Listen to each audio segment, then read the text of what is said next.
The cavern shook as if the mountain itself were breathing. Gold coins rolled across the stone floor, chiming like cruel laughter.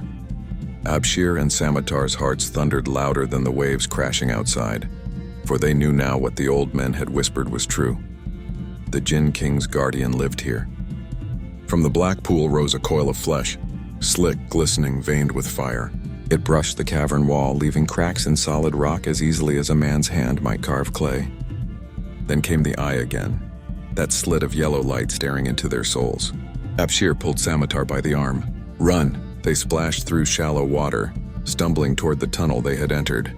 Behind them, the cavern erupted, tentacles smashing stone, water exploding upward like geysers. The sound was deafening, the roar of a beast that had slumbered too long. Samatar was slower, weighed down by greed. His pouch of coins dragged at him, clinking with every step. As they leapt into the tunnel, a shadow fell over them. One of the tentacles lashed forward, striking like a whip.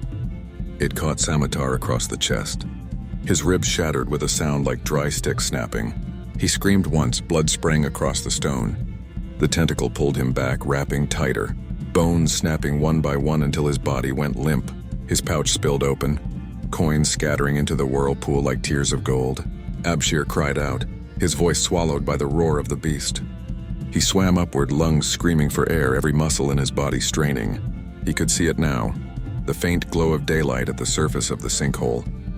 His fingers reached for it, his heart pounding with desperate hope. But hope is cruel. Another tentacle surged from below, wrapping around his waist. He thrashed, kicking, striking with his broken spear, but the weapon bent uselessly against the rubbery hide. The coil tightened, his ribs crushed, air bursting from his lungs in a scream that became bubbles. He clawed toward the light one last time as the world went black. Above, the surface rippled once, then smoothed, calm and empty, as though nothing had ever happened. The boat tied to the rock drifted loose, carried by a current no man could see. The island whispered again to the sea, "All who seek treasure shall be devoured." Interlude. Years later. World War II, 1944. The war raged across continents, but in the Horn of Africa the sea was silent, hiding secrets older than empires. A Soviet submarine, K-328, patrolled the Red Sea under orders to watch Axis shipping lanes.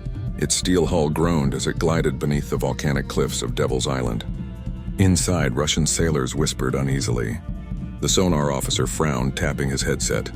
"Captain, there is something below us." The captain snorted, "A reef. Ignore it." But the sonar pulse returned distorted, as if bouncing off something vast and moving. The crew felt it, a tremor that rolled through the hull, rattling bolts, flickering lights. Then came the sound, deep and terrible, like the groan of mountains shifting beneath the ocean. Suddenly, metal screamed. A tentacle thicker than the submarine itself wrapped around the bow, crushing steel plates like paper. Sailors shouted, water spraying through bursting seams. The engines roared to life, but it was useless. Another coil smashed the periscope tower, bending it flat. The last thing the radio operator managed to send was a scream, before silence drowned him. In Djibouti, fishermen on the coast swore they saw bubbles the size of houses rising from the sea that night. But no wreckage was ever found, and in Moscow the submarine was simply marked, "Lost, cause unknown."